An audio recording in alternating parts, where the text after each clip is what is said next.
Hi, and welcome everyone to the Creative Cast. My name is Lucas Holman, and today we have the sweet Miriam Klose on the show, who is learning and development specialist.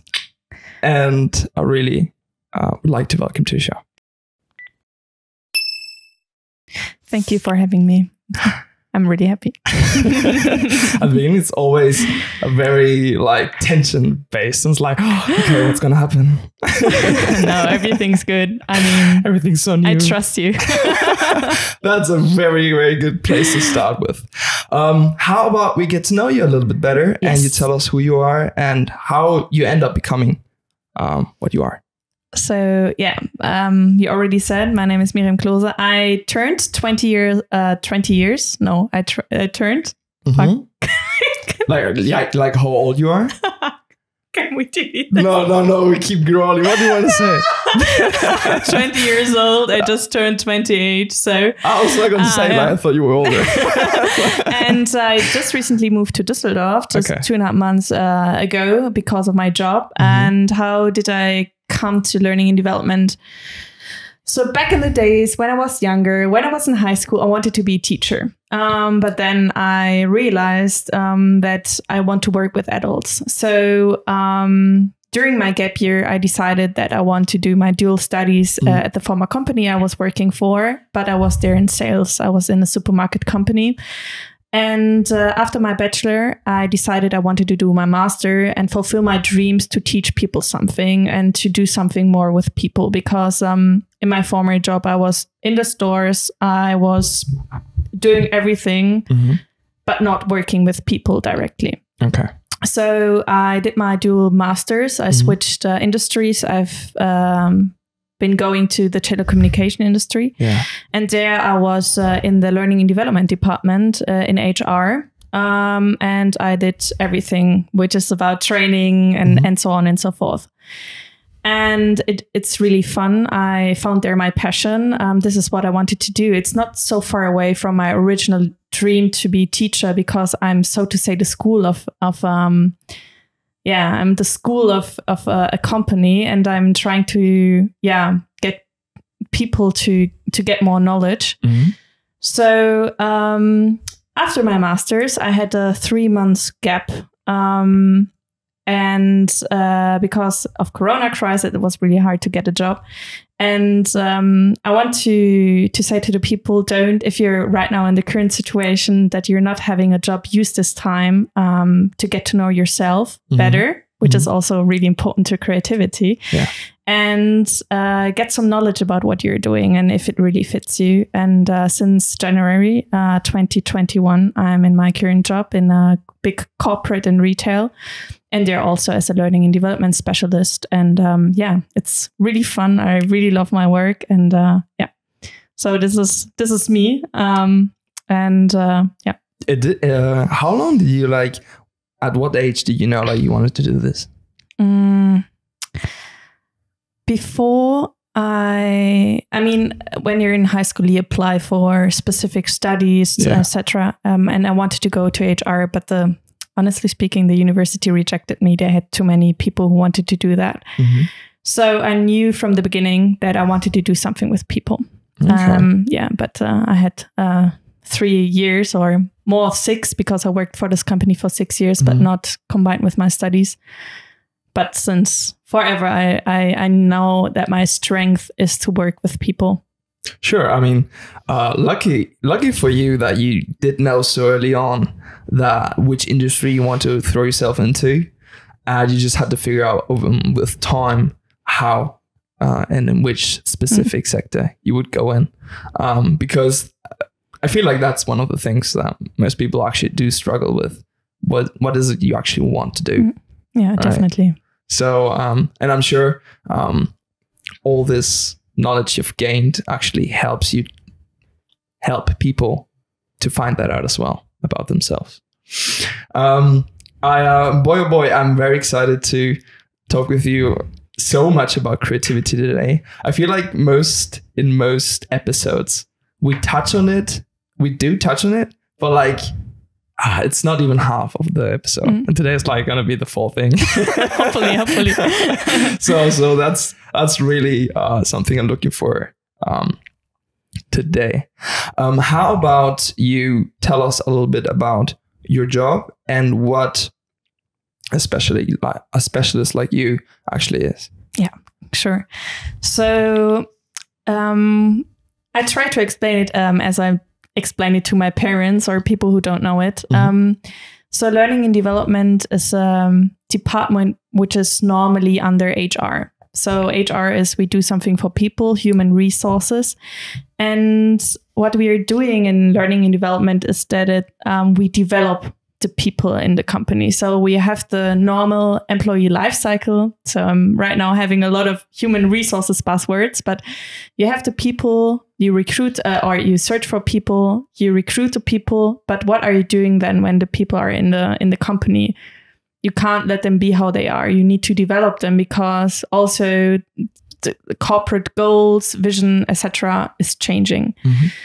So what we are doing, we are looking at the people in the company. We're looking, how is the company moving, in which direction, which skills do we have in the company, and do we need to educate or give the people who are currently in the company other skills? So I can start with hiring a fresh person in the company, knowing that he or she doesn't have the skills, and provide them with training, with seminars, with coaching, with mentoring, all this stuff. Sure. Or they're like the typical, so to say, human resources instruments is training, what I already mentioned, seminars, webinars, all this classical stuff. But it can also be to foster knowledge exchange between coworkers in mentoring, in coaching, in peer coaching. It can also be to have knowledge management, to have a system where you put your knowledge, like a Wikipedia or Google.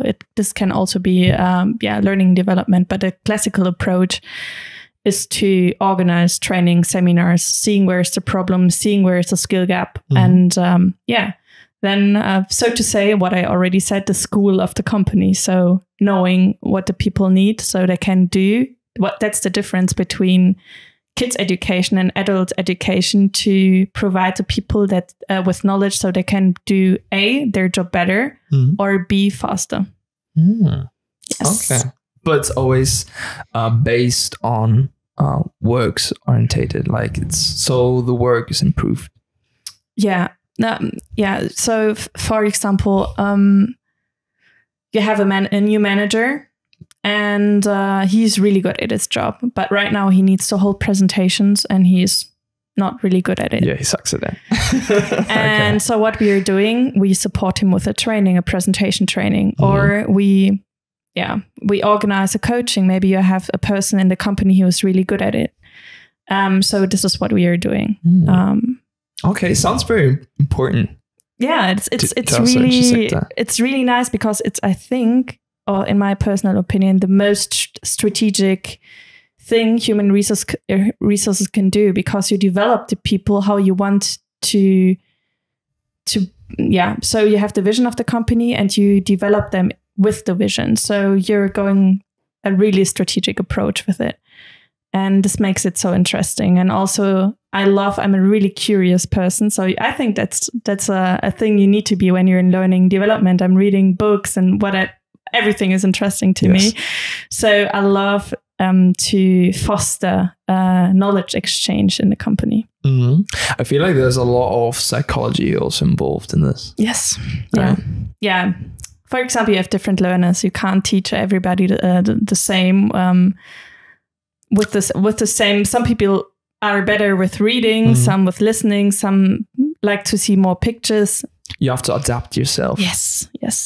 To the mindset of the person in front of you. Yeah, that's it. That would be perfect, but normally you don't have the resources. But we're going there in learning development. This is one of the trends to make really persona-specific learning initiatives, but step by step. Yeah, you need a lot of workforce to do that, right? Yeah. Especially when you work for a company that has a lot of employees. Yes. I reckon. So what's normally your approach when you Like, how does a project start? Like, do you go one by one, or do they all start at the same time? How do you proceed in your work? It's a really good question. It really depends on the company you're working. Mm-hmm. Sometimes when you have a startup and you start with zero, you firstly need to know what are the skills you have already in the company, the competencies you have already in the company, and which competencies are missing. And then you're building up a training, for example.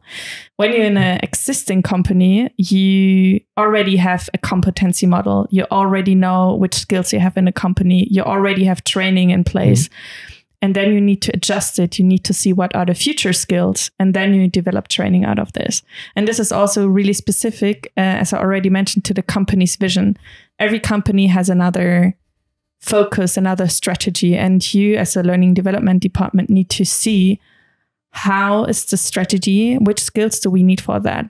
For example, I don't know, Facebook has another strategy and another vision than Instagram, even if they're in the same over company, but so they need specific skills. Or I don't know, Rewe and Aldi, the supermarket companies, they're having the same product and mostly not 100% the same product, but they're in customer in retail, but they have different approaches. They need different skills. Employees at Rewe, they are more focused on really they're having more time and they can talk more with the customers.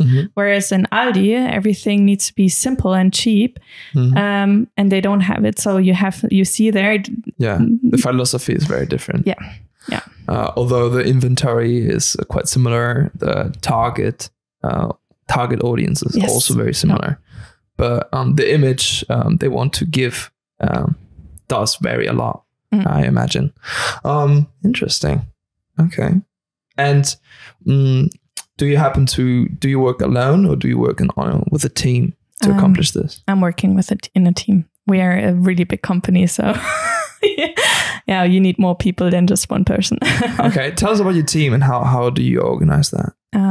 So we're separated in the normal stuff, like the academy stuff, and the digital version of it, e-learning, for example. So this is how we are structured. Okay, interesting. And let's how about we make a practical example out of this. So what would a typical project with a person look like? How would it start, and how would you how would it proceed? So we need to make it a little bit more clear, because it can be a target group I'm making a training for, or there comes a specific person who has a problem. Okay. Choose what do you want?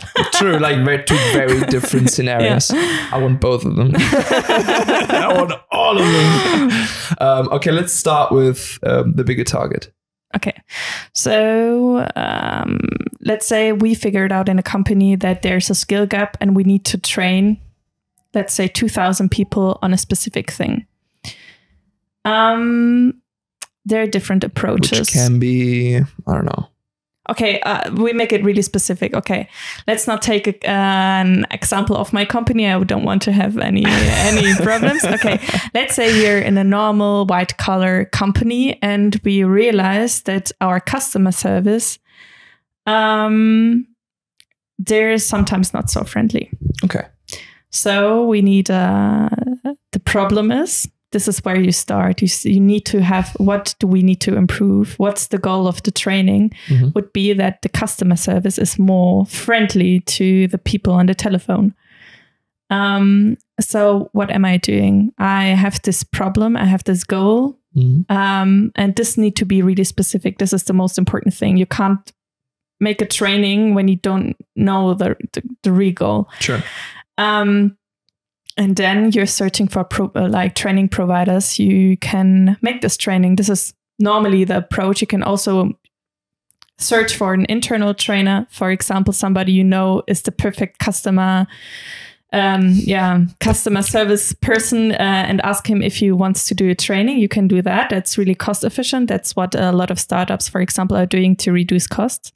Or you can search on the external market for experts. So you're searching for normally external training provider. You tell them about the problem. They're pitching their ideas, and then you choose the one who is the best for your company. And then you can do two things. You can buy already prepared training and just send your employees to this training. Or what's the better solution is to customize it to your company. So you're having training, you're having calls with specific training providers.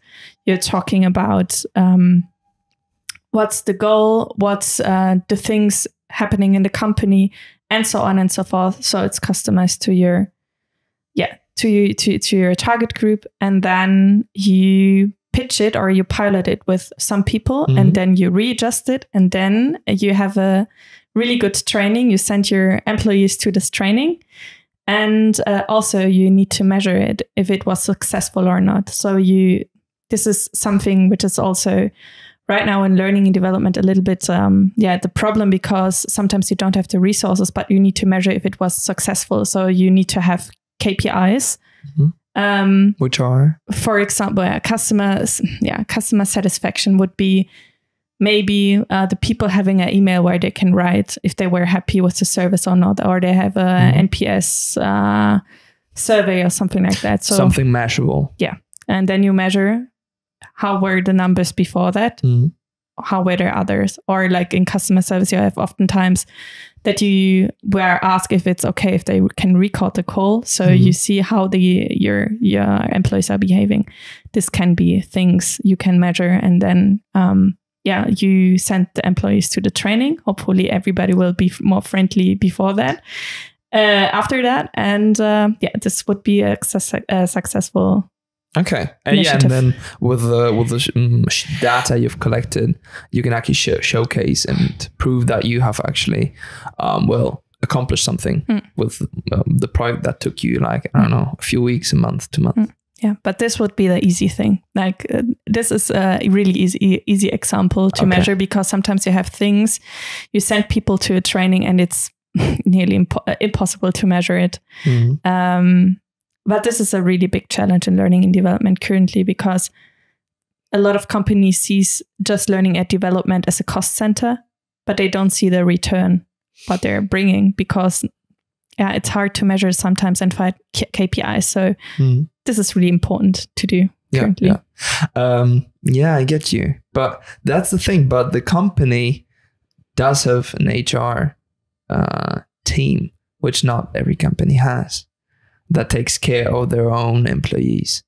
From my own experience, it's not something that you should take for granted. Yeah. So it's already a sign that the company does think one step ahead and actually wants to, maintain a team that is healthy and that's going to work long term.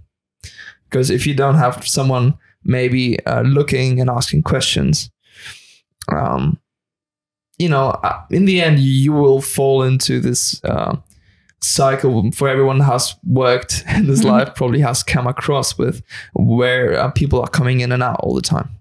And the team is always renewing, and it's never the same people after 1-2 years. Right. So that is something that I feel like prevents that. Yeah. For example, training is not only this initiatives we are having, it's not only to upskill the people, but also to make them stay in the company, because a lot of people just don't want to be in the company just because they're earning money, but also because they want to grow, have new tasks. And you can, when you don't provide them with training and seminars and the possibility to gain more knowledge, they will leave. Definitely, and to improve their skills. Yes. If you work somewhere and after a few months you already know everything, and there's no real challenges for you anymore.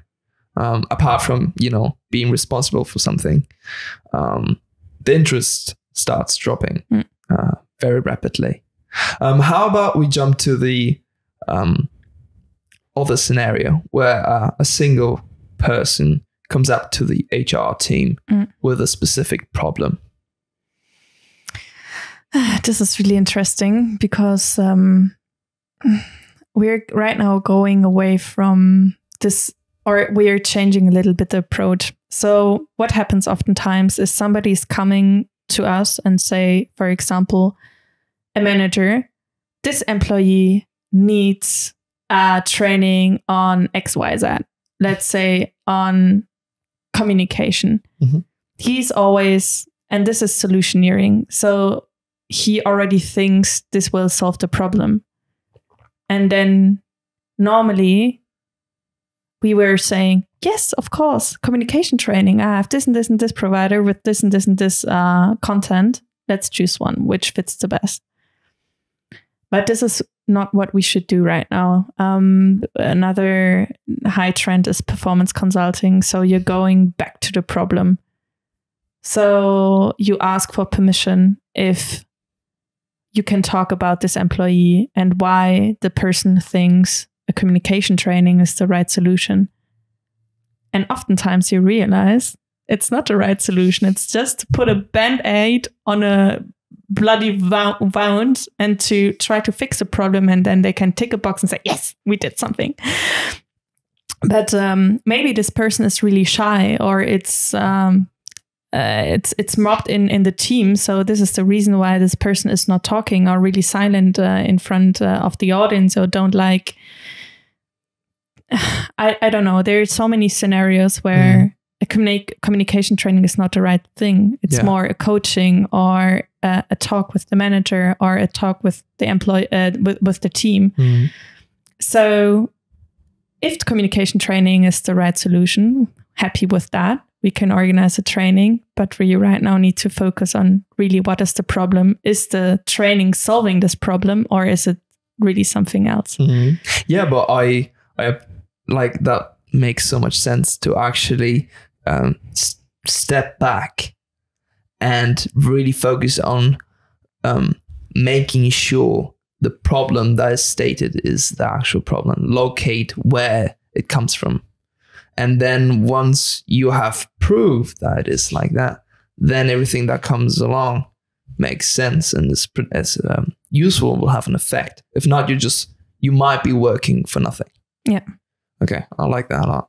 Because it might be misperceived by the manager. Yeah. Right. Because of different personality that person has compared to the manager, or any reason of mobbing oftentimes, or maybe a bad atmosphere in the group. Okay, so once you locate that, what you do next? I mean, if it's let's say it's true, this person needs a communication training. I'm searching for providers. Normally, L&D specialist already has his his favorite providers, knowing what to do, talking also with the employee. What does he want? What is his feeling or her feeling? What does this person need? What should be the goal of this training? And then send this person to the training. And being honest, normally when you have individual requests, you don't have the time to measure before and after. You can ask the person after the training, how was it? How did you perceive it? Was it helpful? Do you improve your everyday work? And then normally the job is done. So if it was really well perceived, you can save it somewhere for the next person who has a similar problem. But yeah, this is the help we are having.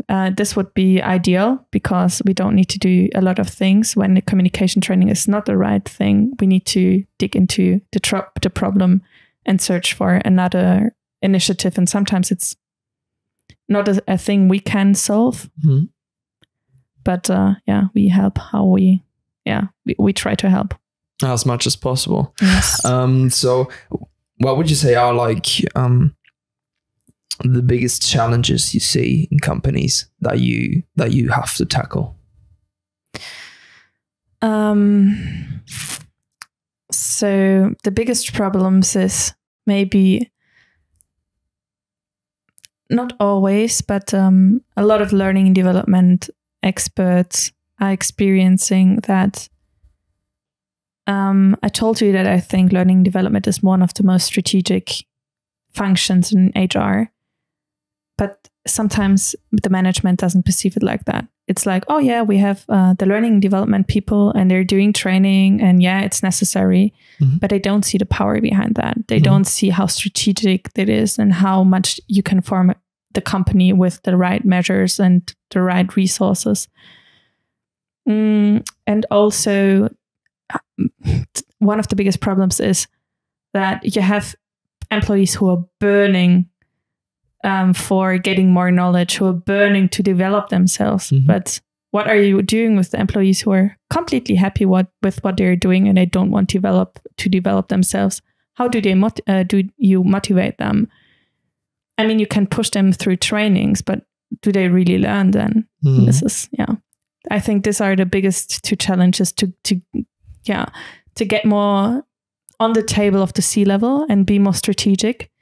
And the second would be how to tackle or how to motivate the people who are not motivated to learn. They're not the most of the people I experience are really willing to do and to grow and etc. But you always have the ones who are not. But doesn't mean that they need to, but would be perfect, right? You would love it. Yeah. But I mean, okay. But what if they just don't want to? Like if they're happy just how it is? I mean, there are people that just enjoy the comfort of, not going to the next mile. Just they know what they know, they're good at it, and they're happy with that. Completely fine for me. Yeah. If this doesn't affect the thing is, we're right now not in a world anymore. We're in the VUCA world. So what? The VUCA world. Oh, VUCA what? What is that? That's a buzzword in business. It means volatile, uncertain, complex, and ambitious. Not ambitious. And okay, let's. Okay, this the three are already enough. Now we're back to three. I need to If you see that, you can research it, but it just means that we're in a world where everything is really fast and really complex, and companies need to adjust. So, as a company, you can't stay how you are. You need to. Ambiguity, so say. That's a word, yes. Yeah. Ambiguity. Yeah, so that's volatile, uncertain, as a complex and ambiguity. So you need to be adapting to what's happening around you. Normally you don't have a monopoly, so you have competitors. Yeah. So the company needs to develop and faster.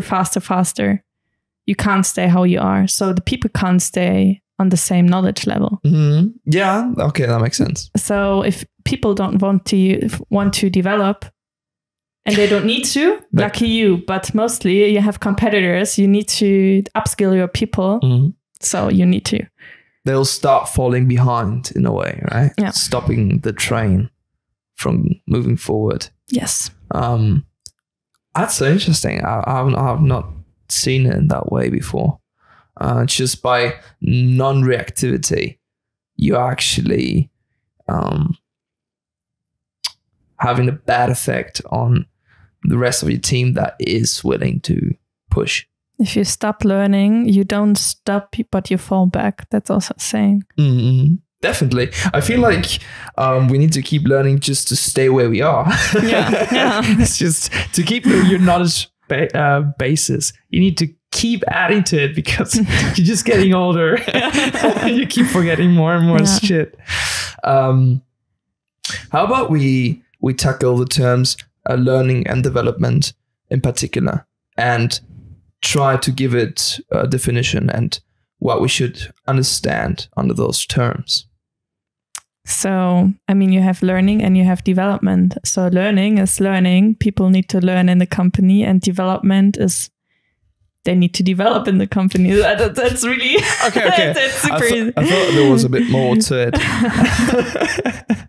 It happens to me sometimes as well.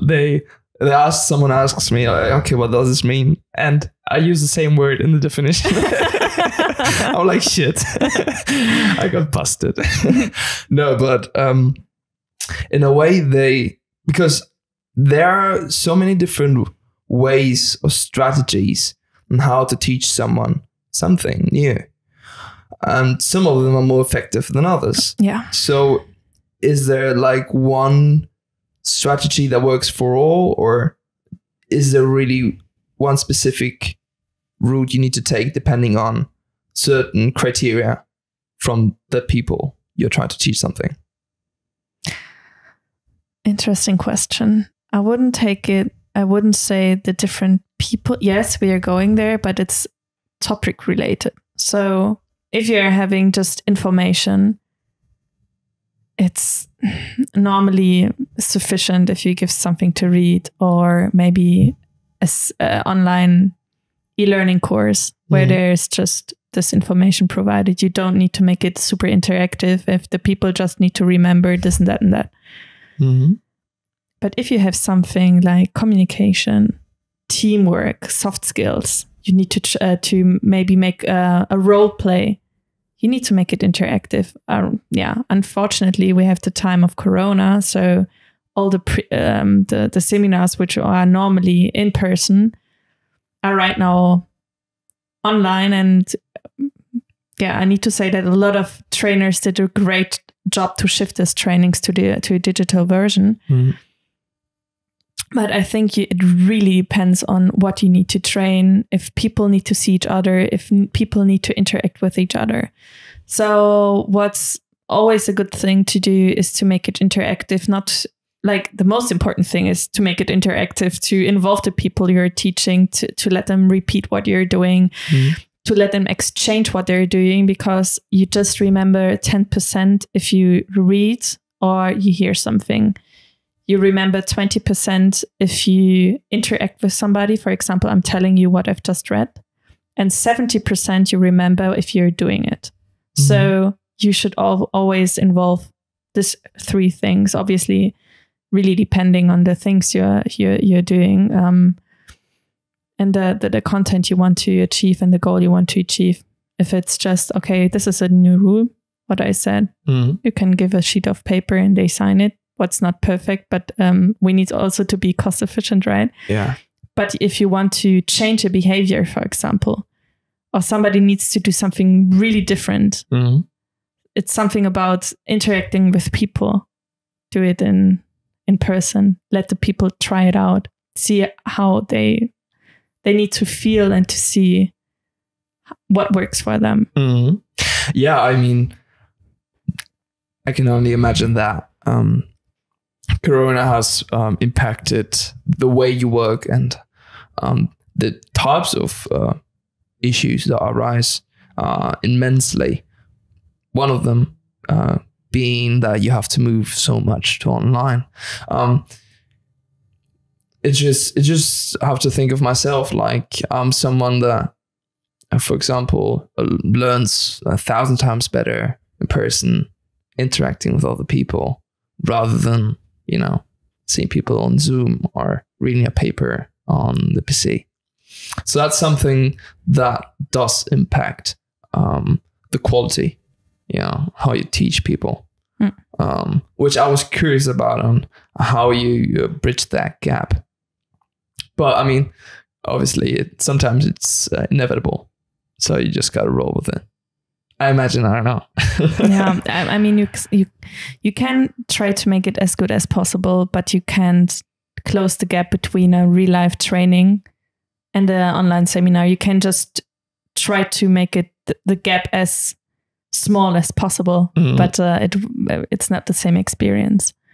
I want to ask you, what is actually the part of what you do that passionates you the most? What is it that you really like about this? It's a good question. As I said, I'm a really curious person. I love to learn, and I think knowledge is the biggest thing. It's the best thing. And also to help people. And as a learning and development specialist, you should always put the person in the middle. Mm-hmm. And this is what I love. I help people. I support people, and I give them, when they're learning and they get to know something every day or in their training that makes their life better, easier. Mm. It's the best present I can give. Okay. That speaks about, I can see a little selfless mindset there, right? Mm. It's more about giving rather than receiving. Yes. For, a community good. I like that. You taught me, not yet, but in private, about this test you do sometimes with people when you want to figure out about their personality and how to interact with them in a more, productive way. Because obviously, depending on who you're talking to and how they work, if they what they pay attention to, how their brain works in a way, that gives you a great advantage to actually help that person out, in his way or her way. Let's hear a little bit about that, because I'm quite curious. Needing to say, I'm not an expert in that. It's just a thing I like to do when, also on a personal level, having really close friends, doing this thing with them, understanding them better. It's really well known. It's called Myers-Briggs, MBTI. You can also find it with that. And the ones who want to do it, it's 16personalities.com. You can make this test for free. Mm-hmm. And so the thing is, you can put every person on this planet into one of the 16 personalities. And for me, we can also have right now the bridge to creativity. It helps you to understand your strengths and weaknesses. On the website, you also find what is the perfect job for you, what is the perfect partner for you, mm-hmm. what is things you need to work on, etc. And because this test is so popular, also a recommendation, if you have Instagram, if you have Reddit, there are specific pages where you have memes of your personality. It's hilarious. You will laugh a lot, but it really helps you to understand why you're sometimes acting like you're acting, mm-hmm. why you're feeling how you're feeling. And so it's a great tool to get to know yourself better. Yes, and others, because for example, if you have a partner or you have a new boss or a really close coworker, mm-hmm. ask them to do the test. Ask them to share which personality you are. And then you are way more accepting of their behavior, because then you're like, okay, this person is, etc., etc. Mm-hmm. So I wrote a little bit down. I need to look right now down. I hope you don't hear it in my voice. I can't hear anything. Don't worry about it. But, to go more in deep because the 16 personalities are divided into 8 specific things you can be, and they're opposite. So you have introversion or extroversion. So this personality type consists of 4 letters. So E or A, E, L, E, A. I. Yeah, E or I. Okay. Miriam needs to learn the English alphabet. So it's extrovert and introvert. And most people don't know, they think, the people who are really outgoing are extroverts, and they're who are really calm are introverts, but that's not completely true. The extroverts are getting energy from other people, and the introverts, when they're with other people, they're losing energy. Yeah. That's the difference. So you can be one or another, or sometimes also in between, but you have always a tendency. Okay. I'm an extrovert, for example, but sometimes if I'm really tired, I just need to be alone. So it can be both. Then you have sensing and intuition. So yeah, how you perceive or how you get information, thinking or feeling, if you're a thinker or a feeler, or judging or perceiving. So this is where you divide the personalities. And it really, really, really helps you to get to know yourself better. But you will never stay the same personality type. You can always shift in your life. I mean, so it's not fixed. It's not fixed, but you can also work on it. If you, for example, you're really an introvert. You can work to be an extrovert. You can, but it's always a very, very demanding jump. Yes. To change to the opposite direction, because it kind of goes against your natural tendencies in that moment. So it do be a big struggle, I reckon. Yeah, I think this is one of the most challenging things you can do in your life, to really change personality traits. Yeah. Because you live them every day, and it's like a way. If you walk away 1,000 times, you see that this way is walked a lot of times. Yeah. And then you start to walk another way. It takes a long time to shift the ways you're thinking, you're acting, etc. But it's not impossible. That's what I wanted to say. It's really hard, but it's not impossible. It's doable, and this is something I realized for myself a long time ago, that this is doable, and people I know have accomplished this at different levels. And because we often hear someone say, look, that's just the way you are. And that's a very dangerous sentence to let in, because it presumes that you are a fixed persona, and your actions can match or don't match them. But as you say, and I'm completely agree with you, and it's that you are who you choose to be, and whether you want it or not, that's going to change along your life in one way or another. So that's something to point out that I found very valuable to be very mindful about. Yeah. I would love to hear about the next one. Just next spot. Which one? I don't know. Okay. We wanted to take the bridge to creativity. Sorry. Yeah. Okay. Yes. You wanted to drive there. Yeah. The rabbit hole. Do it. So there is a big question, and about some people think there are people that are creative and some other are not. And I see it more of in a gradual thing. Like some people are more creative than others. Yeah. But no person is like not creative at all. That's just, I don't think that exists. And some people just don't show it. I mean, you can be creative, but not exercise it, all right, or show it to the people. So I'm curious about your approach to it and what it actually means to you. So I want to talk about creativity in workplace. Sure.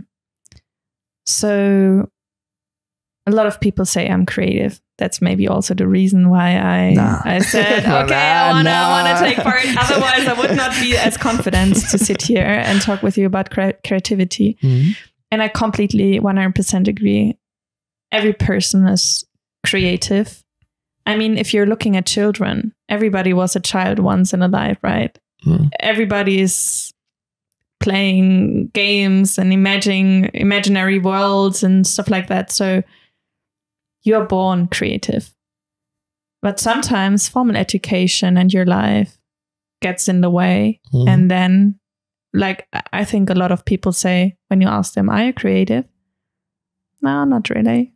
How does this come, and why is this happening? Everybody's creative. For me, there's this thing about creative confidence, or to be confident, to be creative. And so in workplace, what is creativity? Creativity is to find a solution which is not the normal approach, but a different approach. It's innovative, also a buzzword, but it's innovative. Buzzword. They gotta be like big red buzz in the middle. Buzzword, innovative, innovation. Yeah, but that's how it is. And so a lot of companies are asking for creative people, right? But how do you need to have people who have this creative confidence? And how do you get that? Obviously, if you're already a creative person, a lot of people will say to you, you're so creative. I love that. That's so amazing. So you build up your confidence, you know, that it's happening. And yeah. This is what happens to me. Like a lot of times people are saying to me, oh my God, you're so creative. I envy that, blah, blah, blah. What am I doing? I'm building up my confidence, and I'm confident to shoot out my ideas. If they're wrong, whatever. I did it. I was creative, and people really like that about me. It's one of my USPs. But if you have people who haven't had the experience, who have maybe from time to time be creative and say something different, and then the people were like, nah, next idea, and they choose the normal one, the not risky one, the not innovative one, but the one who most likely will work. How do you build your creative confidence? So yeah, it's a stony way. One of the definitions that I like the most about creativity is coming up with anything with something original that has value. That's a good one. What you said before reminded me of what Ken Robinson once said. He's a British researcher, and he did a bunch of TEDx talks. And his two main topics are actually creativity and education, and how these two are related to each other. And he claims that we all are born as artists, as creative minds. And the challenge is to keep that up once we grow older. Yeah. Right. And so I really felt like resembled in what you said before. That's nice. I just want to throw that out there. I have also knowledge about it. I saw that TED Talk. No, I'm also referring of a TED Talk, not TikTok. I needed to. Sounds like a new game. You say something, it's like, okay, is that out of a TikTok or a TED Talk? Sounds like a fun game to me. Okay, sorry.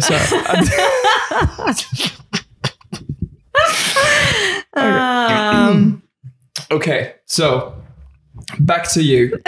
Sorry, I didn't mean to interrupt you there. No, all good. We are back with, you were talking about creativity and how it manifests in your workspace. Yeah.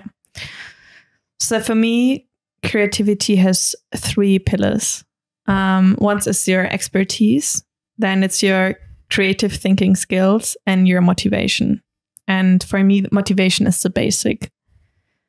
So if you're not passionate about your job and you don't love what you're doing, and you're happy that you can go home from work and you don't want to think about work at any, like after work, forget to be creative. You can't have creative solutions if you hate your job, because then you're not intrinsically motivated. You need to be intrinsically motivated. Obviously, extrinsically, your manager could give you a benefit, give you some money if you really have a really creative approach, or the opposite.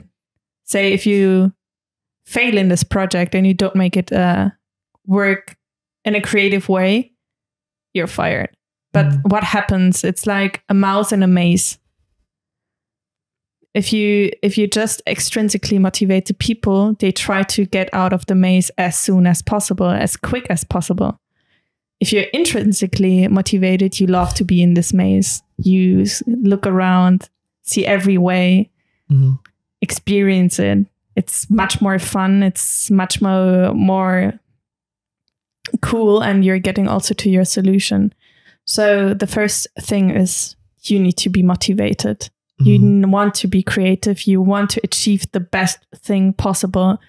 And it's just if you burn for your job. And this is coming back to my bricks. One of the things you can do as a young professional after you graduate from high school. Normally the people don't know what they do because of lack of creativity. Can come back to that later.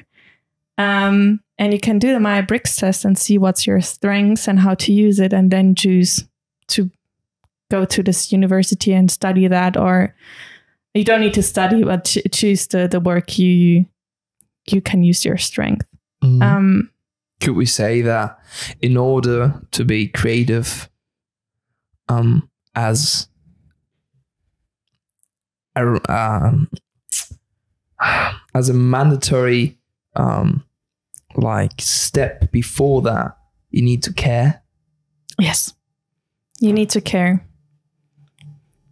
If you don't care, you can't be creative. I mean, you can be to a specific point, but I think recreativity is just, for me, when I reflect on my I'm burning for my job. I'm passionate about it. I love it.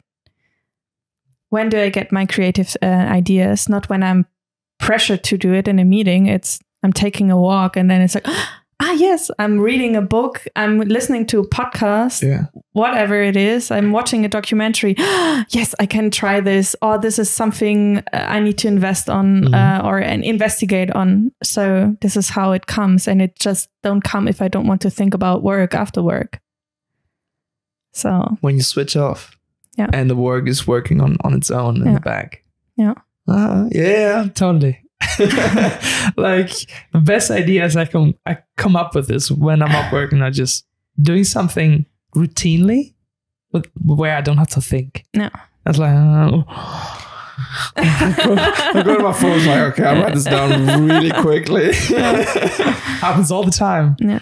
But things that don't have anything to do with my job. Maybe that's a sign, but I don't know. Yeah, but I feel I recognize that in my life as well. The second most important thing is expertise. So you can burn for something, but you don't have any expertise and you don't know where to navigate. So for me is, if you want to find a creative solution for a problem, this is what we are normally doing at work, right? We try to find solutions for something, for a problem. You need to know what is on the market, what can you do, where can you navigate, which approaches are they out there, which are normal approaches, which are approaches from other company, etc., etc. So get expertise, not only from the normal way, which is on the job or in a university studies, but also exchange with other peers, with other people from the same thing you're like from the same job you're doing, the same sector, with the same same sector, the same mindset, etc. Get a lot of knowledge like there. It also be curious, go out there, never stop learning. And not only about your sector, but if you're in a company, know your company, know the people, know the business, know the products, know the struggle, know the vision, know the history, know the future. This is really important because then you can be creative. If you can't ignore anything, you need to be curious about everything. So what am I doing to do that? My best tips and tricks about that is in learning and development, I'm part of a network, exchanging with other peers, going to webinars, even if it's not my topic right now, which is on the table. listening to people with different approaches from different industries, having virtual coffees with people you're thinking are interesting. If you're, for example, having a problem on a specific thing and you need to have an expert, people are always, not always, but contact them via LinkedIn. Ask them if they are having a time for a 30 minutes call. You want to get to know this person better and what their solution is. And mostly the people are feeling really special and they're saying, yes, of course. And then you're having the opportunity. Yes. You're asking me? Okay. Be brave. Do that. Also, read articles. Read in specific magazines, for example, learning development magazines.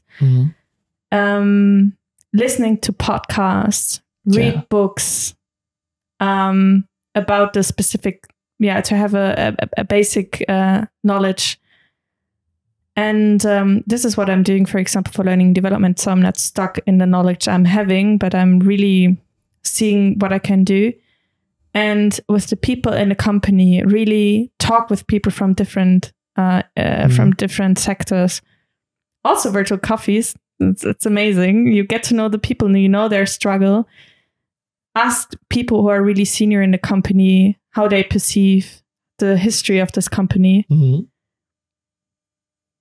Yes, look at the news.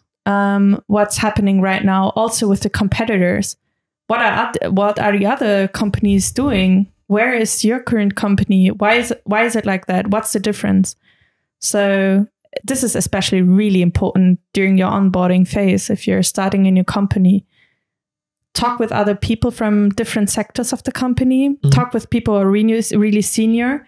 Talk with people, in your own department. Ask them. Ask as much as possible. Be curious and have a look on the competitors from the other industries to know where you're right now standing and how to push your company, because the company hires you to improve their performance, right? So you need to know what's going on right now. Nice. And sometimes the company doesn't even know what to tell you where to improve on. So you got to find it yourself. Yeah. And figure it out for the company sometimes. Yeah. I mean, there's oftentimes events during the onboarding where they explain to you and provide you with all the information. But there's this one thing. It needs to, when you're in a project and you develop it for a specific target group, talk with them. Don't develop it just by your own. Talk with them. Ask them how it really is and then develop it with them together, right?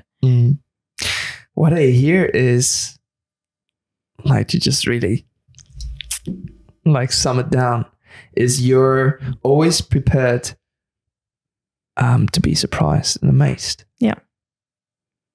You don't assume to know it all already. Yeah. You know, there's something you want to know and it's out there and you just go look and you look for it. You hunt it. I like that word because it suits your dressing today. The knowledge hunter.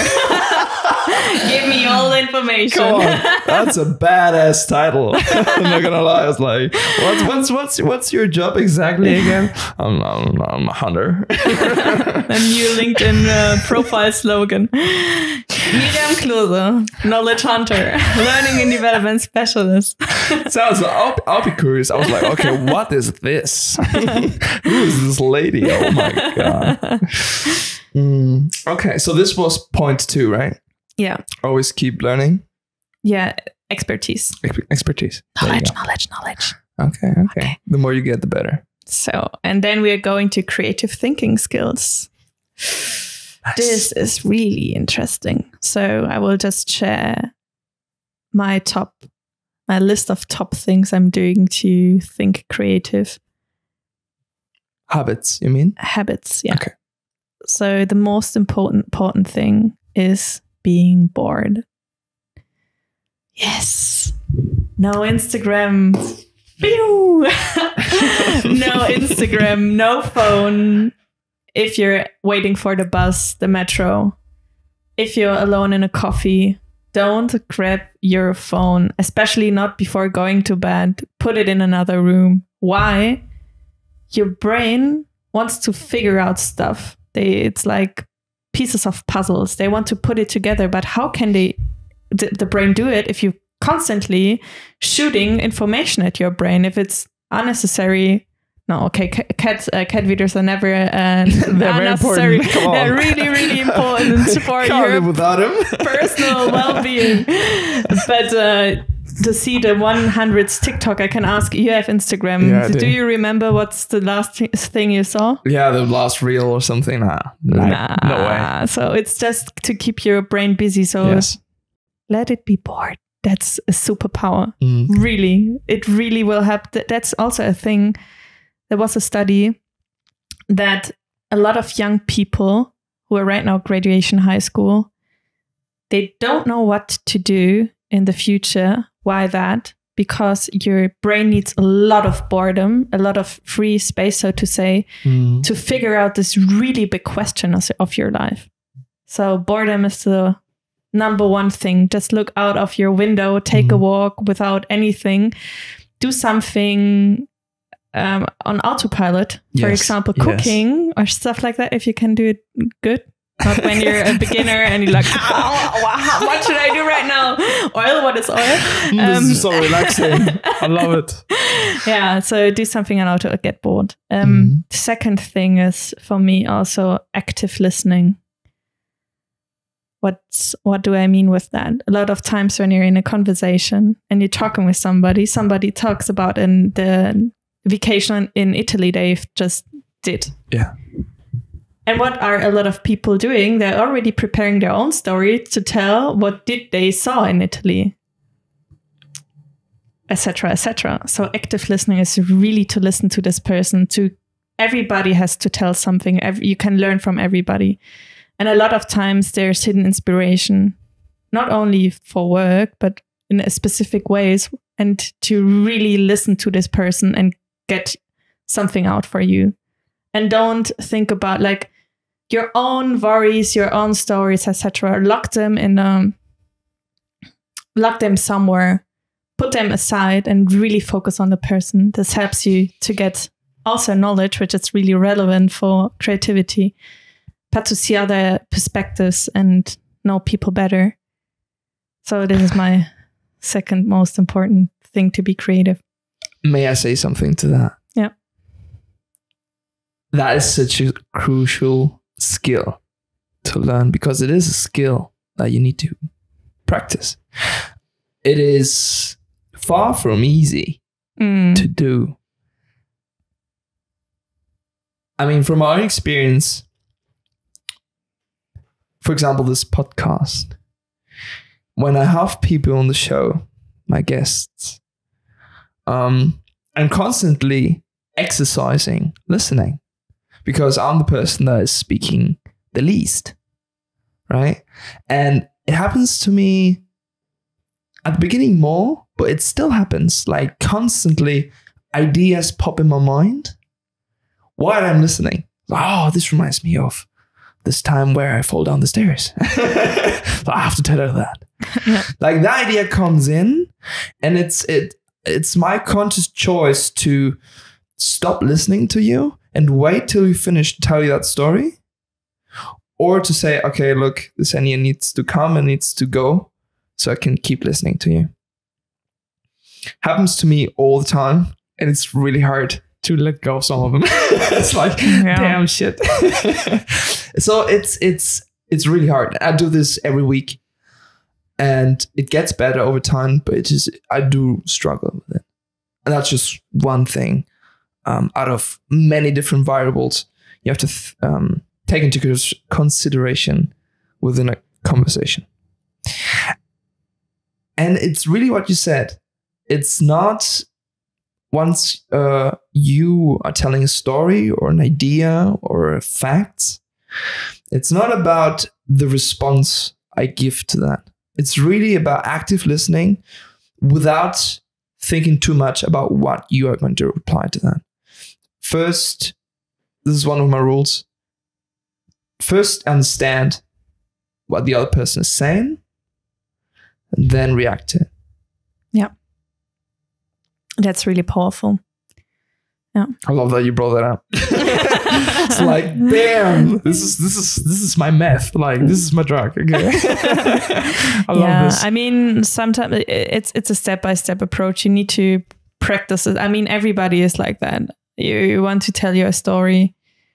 But sometimes I realize people who mastered this skill, and if I talk with them and they let me talk, they let me feel that I'm really important and what I say matters. And this people are so valuable, and you think, oh my God, I want to hang out with you every day. It's it's like that. So it makes you way more, people like you way more because you really want to get to know this person. You really want to understand what they're saying. So this is also a really good trick to be a good friend and to get to know people. If you want to that people like you, just listen to them. Yes, shut the fuck up and just listen, dude. The magic, like the wonderful thing about this is I make you feel heard, which happens so rarely lately in such a noisy world, right? Yeah. Especially with smartphones. How many times have you been on a table with a lot of friends and then you're having one friend who's 20 minutes and you think, oh, he might be really busy. Then you you view to this person, or you look at this person. He's in Instagram. Why is he doing that? This is so disrespectful. And then, yeah. They come back and like, oh, sorry, what were you saying? I was totally listening to you all the time. I promise. Yeah. I can do two things at the same time. Multitasking is not... it's the buzzword for the next thing, which is really... Oh my God, you're like stitching this up. Oh, yeah, all right. It's slow multitasking. It is multitasking. Yeah, but the next... That's the buzzword. And another buzzword. Slow multitasking. What is that? It's not you're writing an email and having a call at the same time, because just 2% of the people on this planet can multitask. You ask most people, can you multitask? Yeah, sure. No, you're not the like, best. You're one of them, right? No, it's like it's switching from A to B. So it's the most ineffective way to do tasks is to multitask, just do one thing at a time. But slow multitasking is that you have different projects you focus on, different ideas you're working on, different things you're doing. Because if you're just stuck in one bubble, and for example, you're a scientist and you want just to solve this one problem, you're in your bubble, you don't get new inspiration. So you need to work on one problem and then maybe the next week on another problem. And this is also what I'm doing. I'm not only... sometimes I'm having weeks or months, I'm really focusing on one thing and I want to get more knowledge about a specific thing. So I'm investing, I'm watching listening to podcasts, I'm watching TED Talks. Yeah, you can see? You see, as you can see. Yeah. Listening to reading books on a specific thing to really deepen my knowledge. But it's really helpful to dig into really different topics, because sometimes you realize you're reading a book about, like just recently, I'm developing right now a training. I read a book from Dale Carnegie, and then I was like, oh, yes, I can use it. This is perfect. I was writing it down. I used it. And so get inspiration. Like sometimes you're getting inspiration from things you never thought would be helping this specific problem. So always be everywhere. Be curious, like dig or look in specific things. Read different books. Broaden your knowledge and don't stay in your bubble. It reminds me of this German saying. Sorry, I have to say this in German. Du siehst den Wald vor der Bäume nicht. No. You don't see the trees because of all the... No. You don't see the forest because of all the trees, yes? Yes. And it's just... you're so focused, not only with your brain, but also with your eyes, that important information around it you don't see them. Although they might be even more valuable to you than what you are paying focus and attention on. But that's so hard to overcome. Like once you're in there, how do you get out? How do you do that? Like because once you're so focused on, I feel like only someone else can like tap you on the shoulder and say, dude, turn around. I don't know. Do you manage through habit to fall out of there? I mean, for example, when I'm right now working in a project, it's really helpful to read the literature about the specific thing or get to know things, which might be like 100%, tackling the thing I'm right now doing. But as I said, I'm a really curious person. So besides work, I'm also reading books. I'm also exchanging with other people. I also have other projects. For example, I'm learning right now Spanish. It doesn't have to do anything with my project right now. But then, for example, I can reflect, how did I learn that right now? The way I was learning it, can I shift it to the things in the training I'm right now doing? Yes, I can. I learn how to learn by me learning Spanish. Or, I don't know, you watch a documentary or a series about a specific topic. And then you see, for example, how they are making the movie. Oh, this is really interesting how they did that, how they did the storytelling. Maybe I can use it also in my training. So this is, be open to everything. Try to shift the solutions or things you see from other things to your own solution. This is where we come back to creativity, and you can just do it by, like be interested in other things than just the things which are, in your bubble, in your interests. And there's like, we often use the word closed-minded in a way. It has a very negative like feeling to it, but in a way, right? You're not open to things you don't believe help you, so you're not ready to be surprised. You could make that fucking sense. Yeah, baby.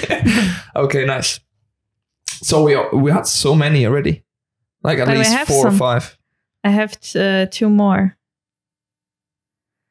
2 more. Just kidding. It's like, bro, we're running out of time. We need to stop right now. No, it's where to be creative. Because for me, I can't, like, if I have a meeting about really analytical stuff to talk a report about report numbers, and then the next meeting is, Miriam, let's try to be super creative. My brain needs to switch.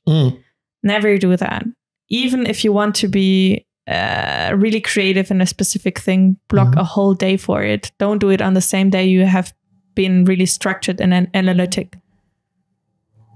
And don't do it with things you're normally really strategic and analytic. For example, don't use your laptop if you're the whole day on an Excel file. Go into another room, get sticky notes with a lot of colorful, which are really colorful, different colors, different shapes. Work with blank walls. Listen to music which makes you go creative. Maybe you also already have a lot of small pieces of paper where you wrote down first ideas, put them on a wall, and exchange with people. And not with people who are like-minded, with people who they have other opinions. This is also like when we were talking about companies, how they can foster that people are more creative. And what can companies do to do that? We have a skill cap in creativity. Is to not to have homogeneous groups, what you mostly have, because you hire the people who are similar to you mostly, but talk with people, work with people together who are maybe also complete opposite and hear their opinion on stuff. So this is also a trick to do stuff and exchange with other peers. They mostly have great ideas. You can pitch the thoughts you're already having, and they add up more things, or they have experiences. So to reduce the risk, because when you're getting really creative, you're going onto a road maybe somebody never go on. So it's mostly risky, but fun. It's fun to be creative. I'm not even lying. Like, normally I am, but not this time.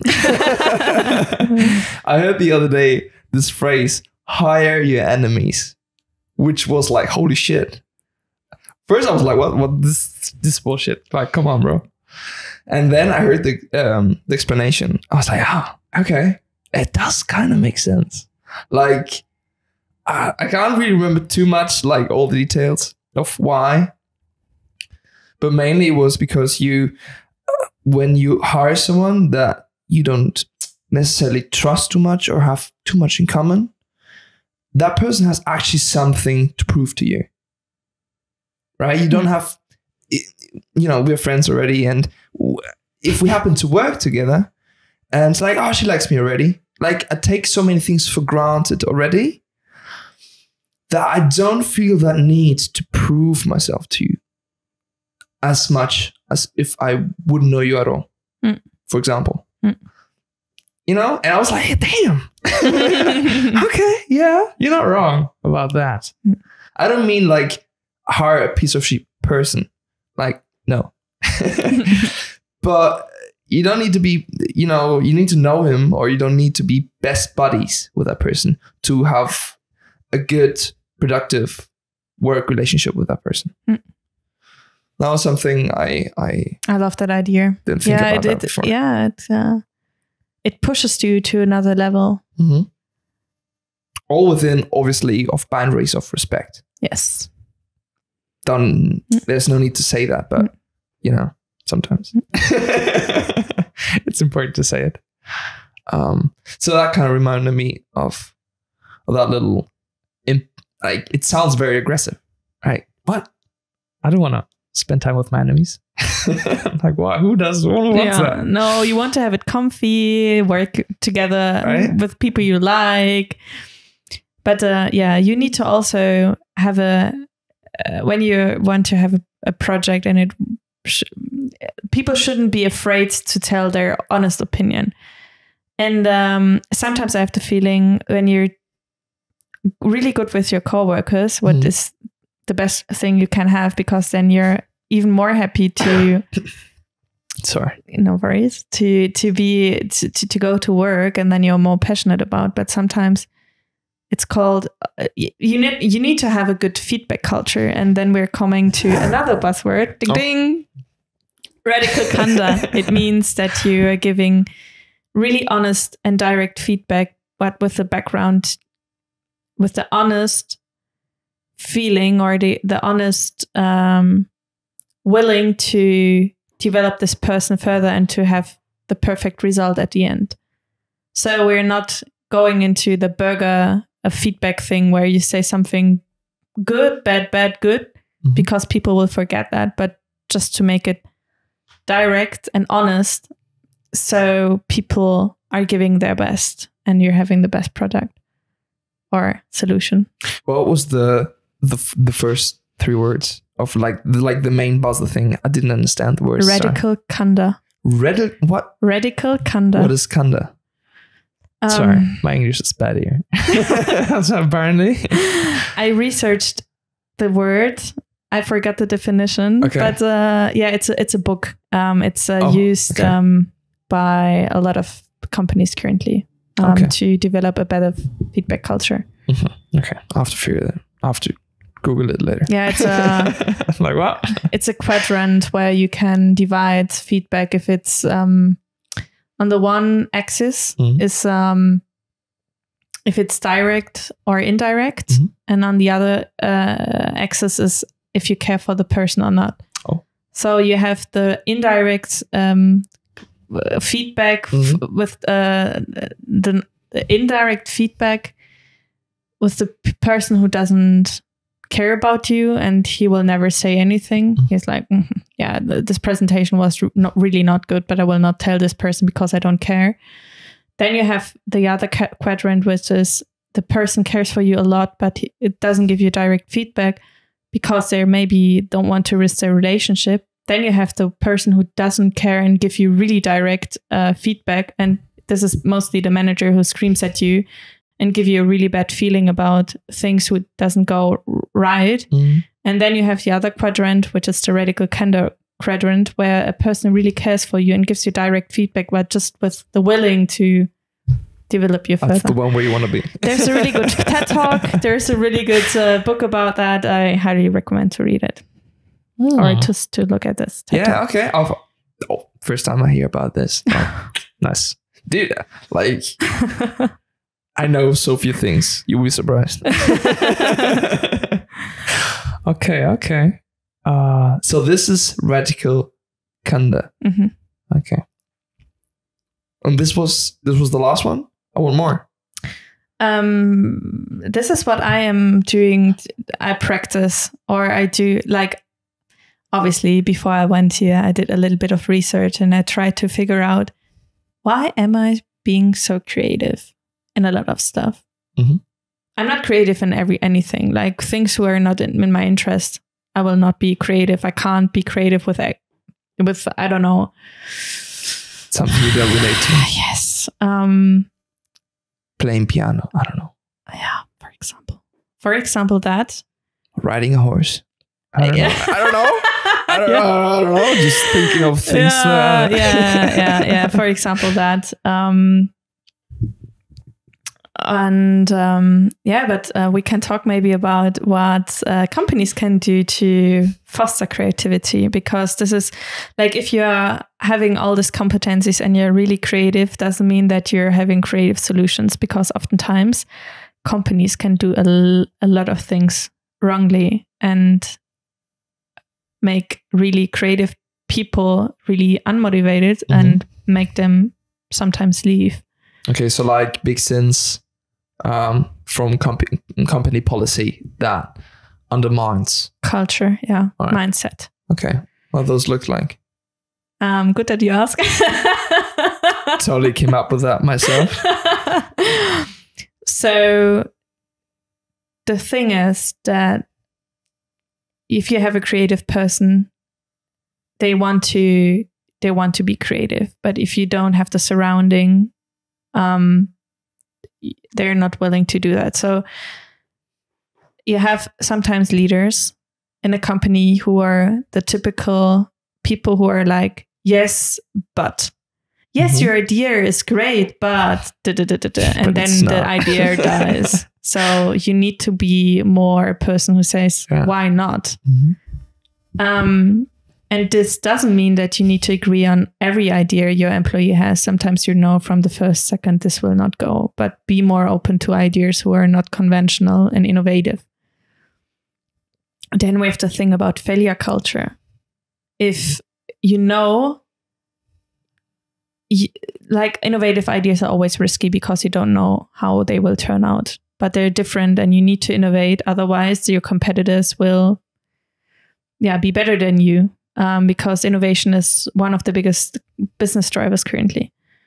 So you need to have, even if people fail with a creative idea, you need to brace them and say, yes, you did it. You have been brave. You have been bold. Yes. Woohoo! Doesn't matter. Like, let's try to learn from your failure. That's also a thing. Learn from failure. Share it in the company. Why didn't it work? And then go on the next round, try to do it again, and really hold it up, share experience. And when a creative idea worked out, celebrate it in your company. This is super, super, super important. Also, sorry. So you want to switch to another one, right? So you're saying when it comes to failure culture. So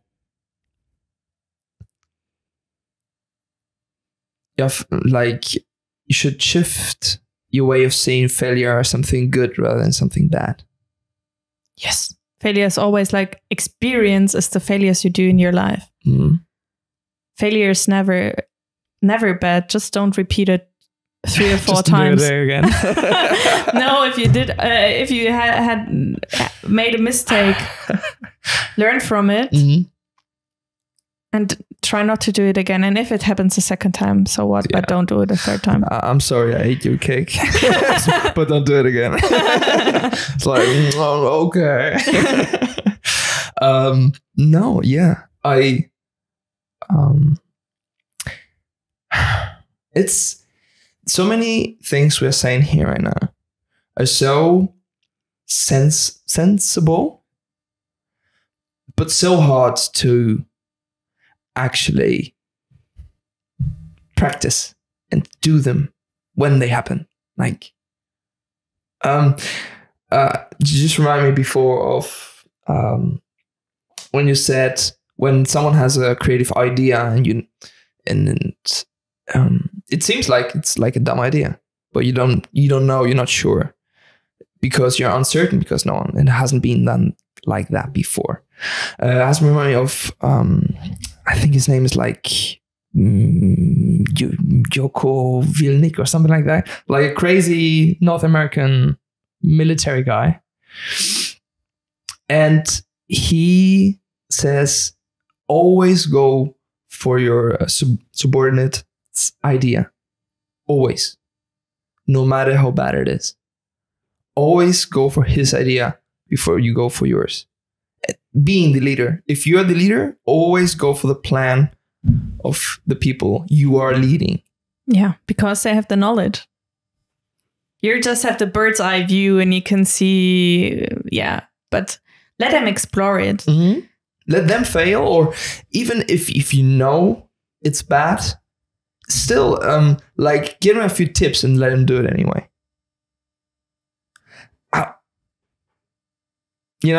It's hard. Like, it hasn't happened to me. Let me tell you that right away. And who does that? Like, let's be honest here.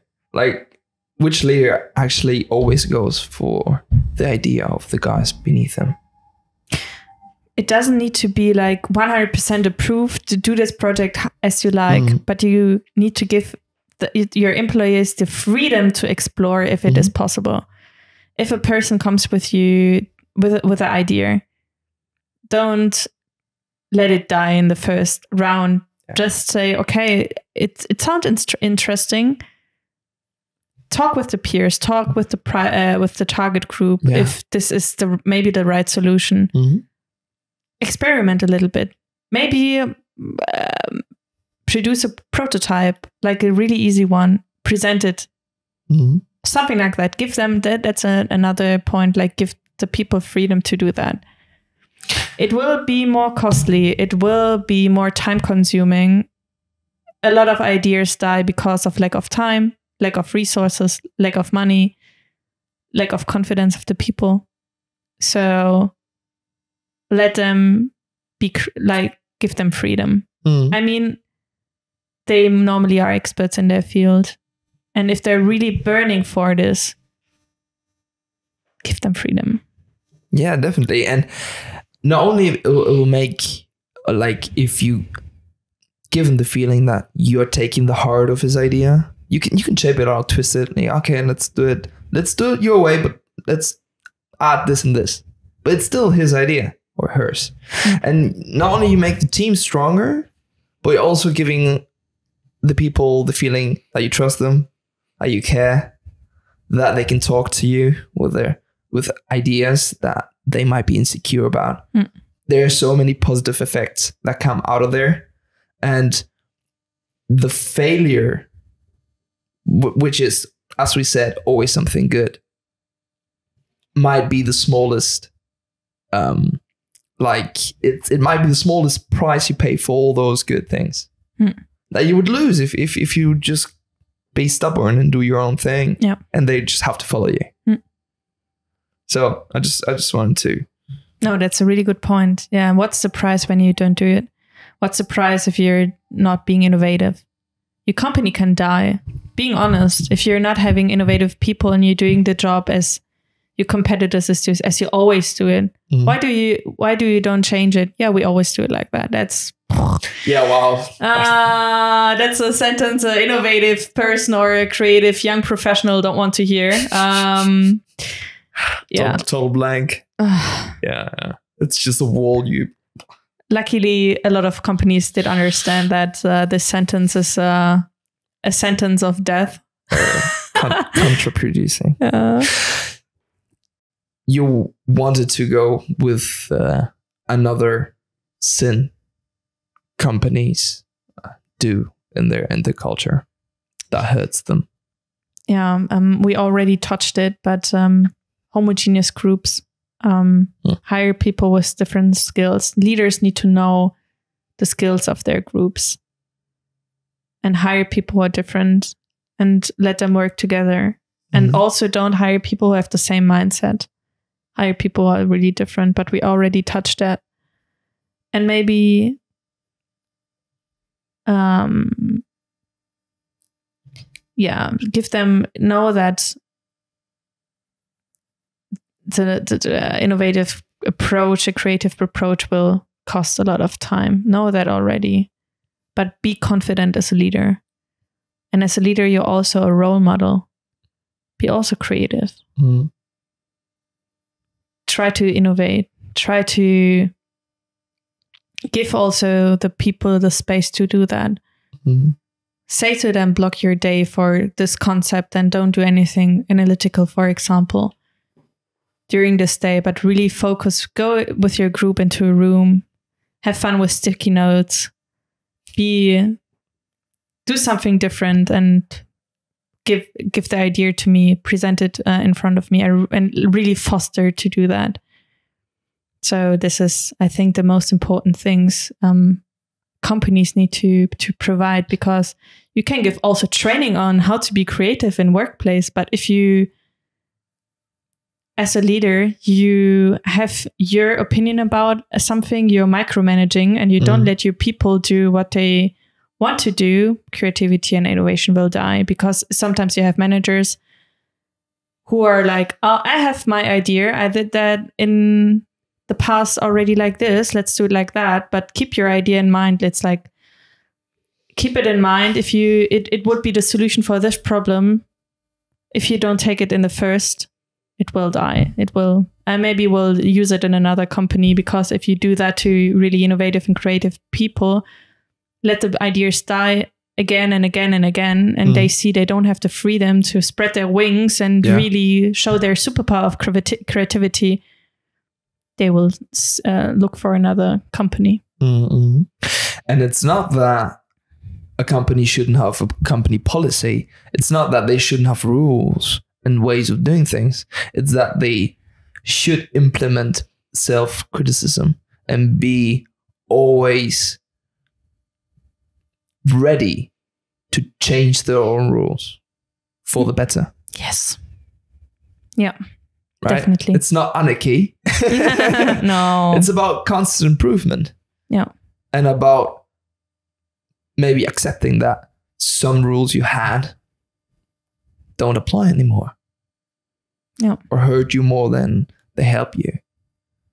So in a way, keeping humble, right? Don't be too proud. Right? That's what I hear. Yeah. From that point. And I think we agree on this, that creativity obviously can be practiced and mastered. As far as we pretty much suffocate in it through education, sadly, which I'm still struggling to understand why that is. But we sort of lose our proficiency in creativity throughout school. And then it's up to us to go there again. And, it's like you haven't, I don't know, rode a bike in like 20 years and now you want to start riding again. Yeah. Yeah, but like in Germany, at least, look at the formal education system. Look how many courses you have which foster your creativity. And look how many things you have where you need to follow a specific process. In math, you mostly can't be creative. There's one solution and you need to know it. In biology, you need to know specific things and use your knowledge to solve another problem. One of the only things which foster your creativity is music. It's arts. It's German or English where you need to write your own story and be creative.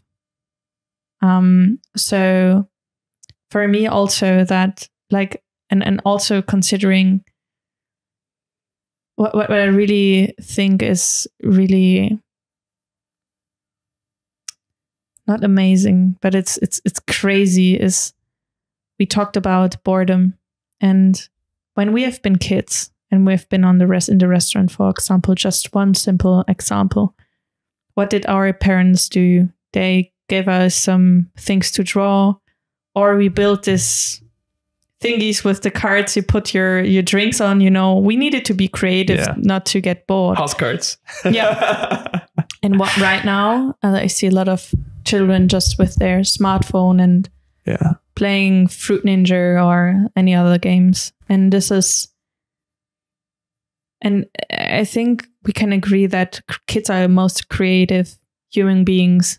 Right now they're losing it because they're using so many times the smartphone and all the Google, Facebook, Instagram employees who are parents, they're keeping the phone away from the children and they know why.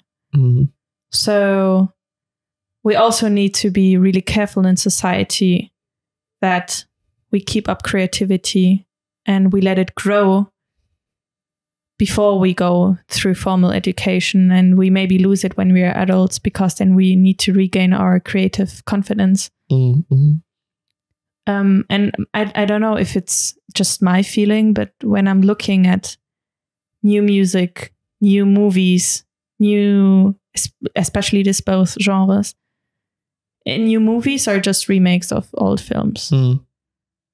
Music, it's just an old song with an electronic beat. So I'm already feeling that we're losing creativity in the senses and the things where we used to be really creative. Movies. We see a lot of recycling. Yeah. And this is why I think creativity is so important, because you see it everywhere right now that it's lacking.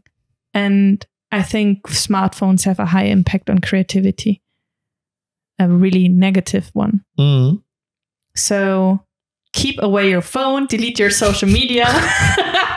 No, I'm just joking, but be more aware how much you use your phone. Yeah, it's not inherently bad, but the abuse of it obviously does you no help, does you no good.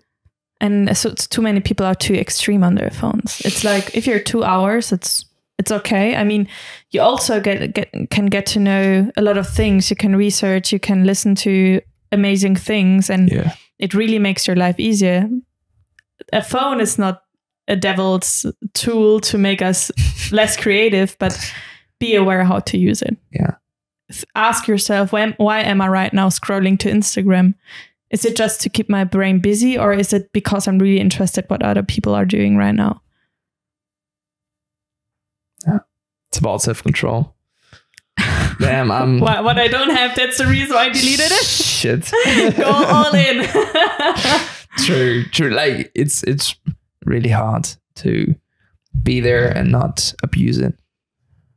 I do it wrong myself. I gotta admit that. It's just how it is. I really struggle like keeping my hands off it. I try to keep a rule for myself, like don't consume more than you produce. When you're in the content industry, I guess. But no way. This is There's an app called App Blocker, so you can block specific apps, and there's a time limit or a limit. Oh, nice. Not like Instagram, this warning, you use your Instagram for more than 5 minutes an hour. You can click it away. Done. Nice. It's a little reminder. little chance. Yeah, at least Instagram implemented something like that. But if you really have an ad blocker where you need to watch, I don't know, 3 advertisers, or there's something that hinders you to unblock it. It helped me. It helps me. Yeah. Oh, okay. You use it yourself? Yes. All the time. No, I have it. I mean, the best trick is just, for example, when you're working, have it in another room. Yeah. When it's in front of you, you see it, you want it. It's the same when you have chocolate in front of you. Out of a sudden, you have a craving for chocolate and you eat it. Why am I getting so fat? I don't understand it. Open it up, so everything's chocolate. No. So I guess I ate more chocolate to get rid of this chocolate. Yeah. Fuck. So yeah. Damn. Isn't that weird? You know what you're supposed to do and you don't do it anyway. Damn. I kind of frustrated with myself with that. It's a topic that that really strikes me. I don't know. You know what's really scary? I deleted my Instagram 2.5 years already ago. And the Instagram button or the app was on a specific place. And because I deleted it, there was another, I don't know, there was the app for cold or whatever. And I realized in the first days I was just clicking on the place where it was because I was so used to it. I mean, we all watched documentaries like, what's it called? Social Dilemma. And we know that social media is not the best thing you can do. But it's like... It's a drug? It's a drug. Yeah, it really is. Oh, fuck. But especially when it's part of your work. It's like, damn. It's like you're right in there, right? And that's when those rules come very handy. Like, don't consume more than you produce, and produce, yeah, but don't watch too much. Use them, but don't succumb to them in a way. Okay, wow. I love the long rail we took to get here. We have touched on so many crucial aspects when it comes to what makes creativity, what makes it and breaks it for us, and in the work environment, and how companies actually can drive many useful intel from this as well. Tips for both sides, because it's in our all interest to get this right and to understand it, and because it's often lack of understanding that makes us scared of it, so we reject it, conscious or subconsciously. And I really like a very comprehensive pass you provided us here, which I really like. I would love to ask you personally because that's what I ask everyone that is on the show, the word creativity, which is so much, and for everyone it's something rather specific and personal, what it means to you. So I already said the definition of creativity in workplace, which means having another approach to find a solution to a specific thing. But for me personally, creativity is something so beautiful. It's something which makes your life colorful. It's something which opens a lot of doors. And it's something which let you grow, because if you're creative, you're different. You have different approaches, different views. Sometimes people don't understand that, but you shouldn't. It let you grow, because sometimes people are looking at you and what did you just say? Where did she come from? Why is she her really interesting approach? But I wouldn't think about that. So it makes your life better. It makes you grow. It challenges yourself because you're having more risky approaches. And it's like the fuel, the water, which brings a lot of things to grow. If you wouldn't have creativity, you would be stuck in the same position. And creativity is the fuel to create new things. And this makes nothing is sure but just change. And it's amazing if you can create with creativity, new, really amazing things. Yeah. I really like the way how you describe that. Thank you.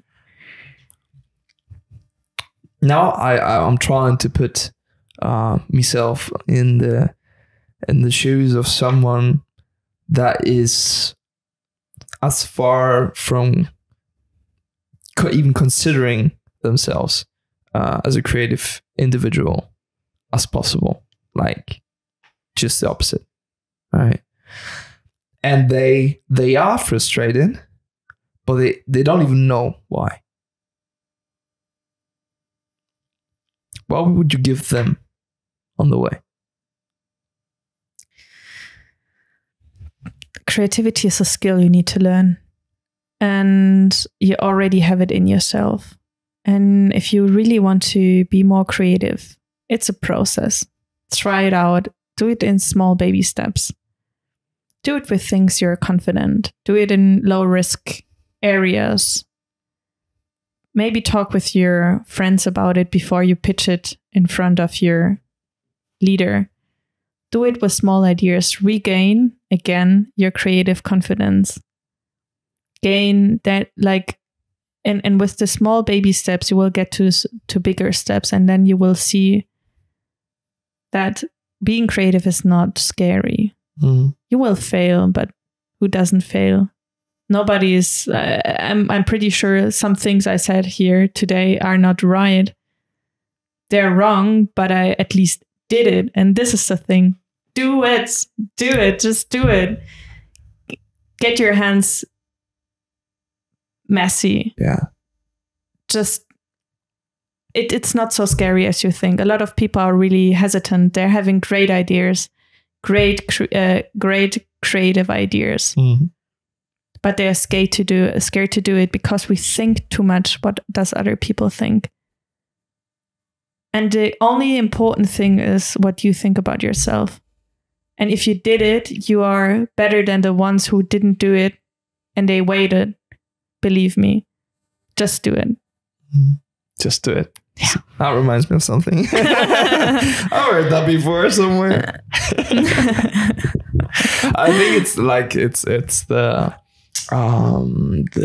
slogan of Nike. Slogan of Nike. Exactly. I was like, logo. No, it's not a logo. It's a different word. Slogan of Nike. Just do it. It's hard because there's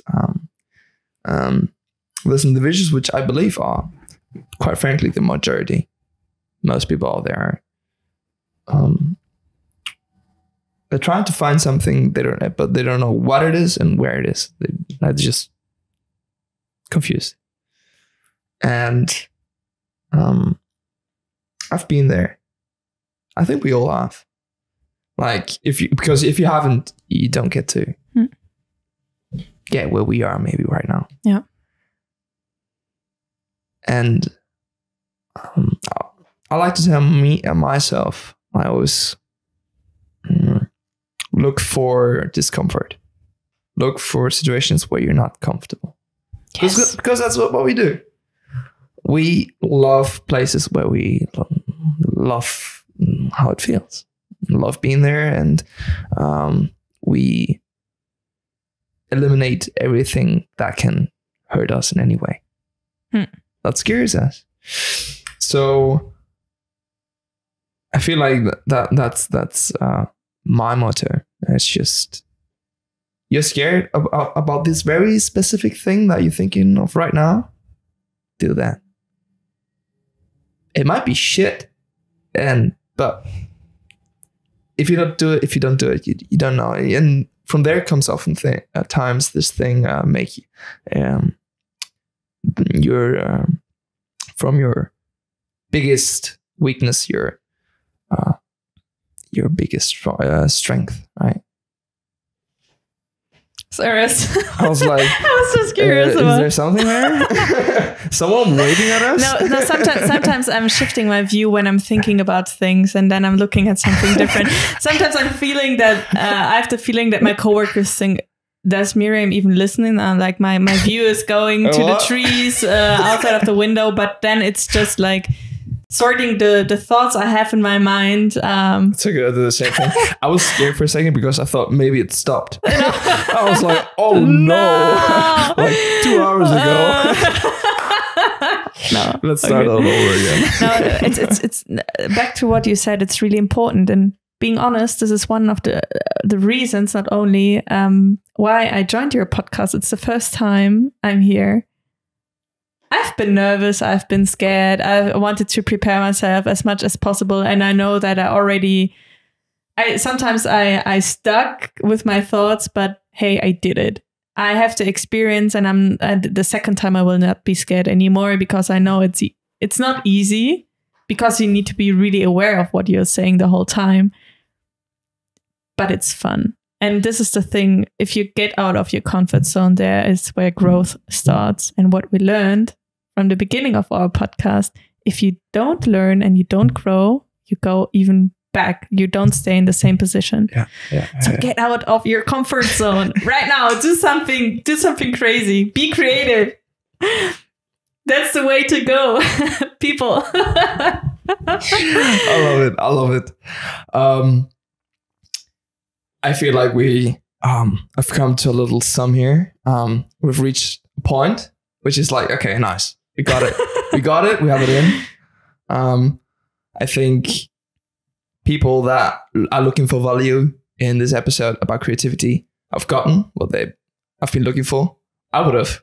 If I would have listened to this thing like 5 years ago, I'm like, holy shit. Okay, nice. Right? So we're coming to an end, to the culmination, getting poetic here, of the episode. And before we end it, I would love to give you the opportunity, to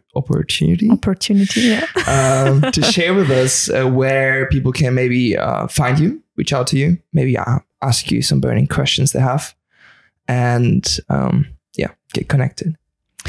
So as I said, I'm not on Instagram, but find me on LinkedIn. My name is Miriam Klose. You can maybe add it to the show notes. Hell yeah. And also in my description, it says I'm a people junkie. Oh. So if you want to talk with me about creativity, if you want to share your ideas, get another view, please contact me. I'm always open for virtual coffees. I would be happy. Also to get your feedback on this episode, if it was helpful for you, or share with me if I inspired you to be creative and you did something. That would be amazing. Dope. I love it. Nice. Okay, I always give you, the guests a last opportunity to share something we have not touched on, but that's still in there and that you want to spit out. Can be anything. Can be like, oh, I love you, mama. If you're watching this. She knows it already. She knows she's the most beautiful person on this planet, and I love her more than anything. So, mama, if you hear it, you will not understand it because your English is not so good. But nothing more. Just pointing out that being creative is a superpower. Use it. And also going back to the Myers-Briggs thingy and to go to not only creative confidence, but to self-confidence is to know your strength and be proud of it. Own it. Own your strengths. Own your passion. know what you're passionate about. And this will give you the power to achieve what you want to have in life. But you need to be aware of what are your strengths, what are you good at, what is your passion, and really give 100% and just do it. Be creative. And you will see that a lot of things will turn out great. Even if you fail, failure is a part of life. You will never do everything 100%. Even if you think this was perfect for another person, it's not. Yeah, but we need more people who are going out and doing things, creating things, and be more creative. So we have a lot of new things. Everybody, like a lot of good new things we all can enjoy as society. Nice. And with those words, we are coming to an end. Yes. Thank you so much, Miriam. I thank you for this opportunity. Hell yeah. Hell fucking yeah. I always say thank you for being so brave to being here, to hand yourself to me in my hands and my crazy brain, and just throwing yourself into something you're uncertain about. So braveness is always there, which I appreciate. Thank you for your time. We're all busy. I'm sure everyone that hears this episode will love it. Yes, hopefully. No doubt. Let me know on LinkedIn, please. Or like get Instagram, come on.